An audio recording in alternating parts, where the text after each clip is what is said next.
First Presbyterian Church in Jackson, Tennessee, and this is our daily devotional series.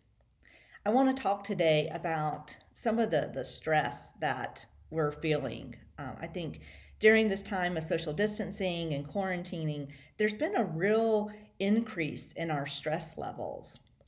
We're having to learn how to do our jobs from home.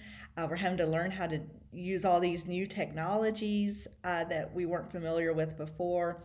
And, we got kind of just thrown into that. There was no grace period where we could ease into it. But instead, we had to learn it on the fly and learn it as we were doing it. And it's been, I think, just kind of adding to the stress that we feel. And on top of that, we're having to homeschool our kids and make sure that they're getting everything they need, that they're learning, that they're getting some exercise. And we're having to learn some lessons that we had forgotten. Personally, I'm having to help my fifth grader with decimals right now. And I haven't thought about that stuff in probably 30 years. And, it's just having to relearn again on the fly.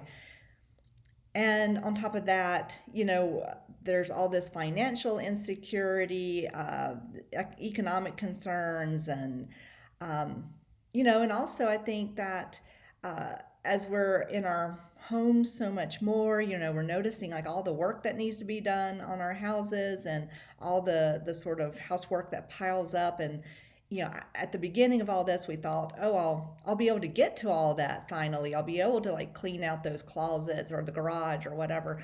And instead of having extra time to do all that, it's like we have less time than ever before. And, so I think we're just feeling pulled in all these different directions and feeling like we're not doing a particularly good job in any of it.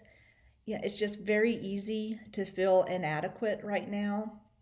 And then to make matters worse, we get on social media and we see these pictures of like the perfect families who are just not having that trouble with quarantining. Like, my favorite are the pictures of like their kids paying just rapt attention to their schoolwork online. They're sitting in the chair with their back all straight and just totally engrossed in what they're learning, and they're not complaining. And, meanwhile, I look at my own kids and it's like they're flopping over and, kind of lying over sort of Roman style as they, hunt and peck on the keyboard to get their work done. And, or I feel like I see families who are doing all these great crafts and really creative ideas, and I'm thinking, where do you get the time for this?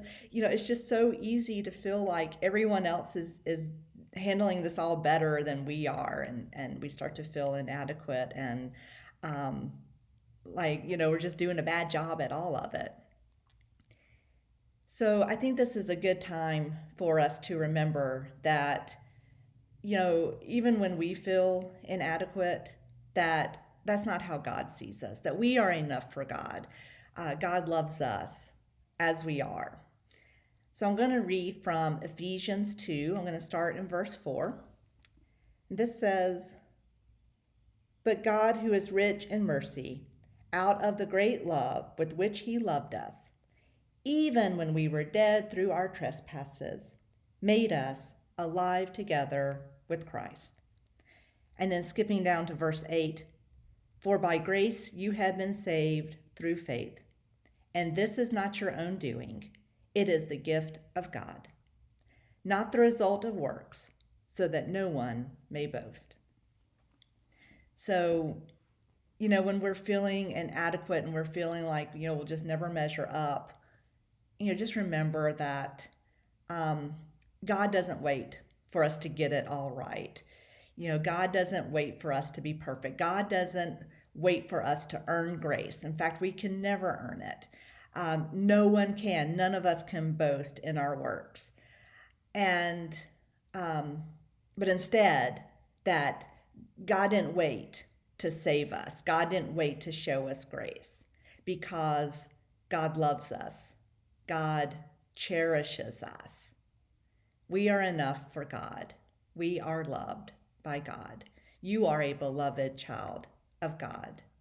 Even in the messiness of our lives, even in our failures, even when, everything's going wrong, we are beloved children of God, and we are enough. So thanks be to God.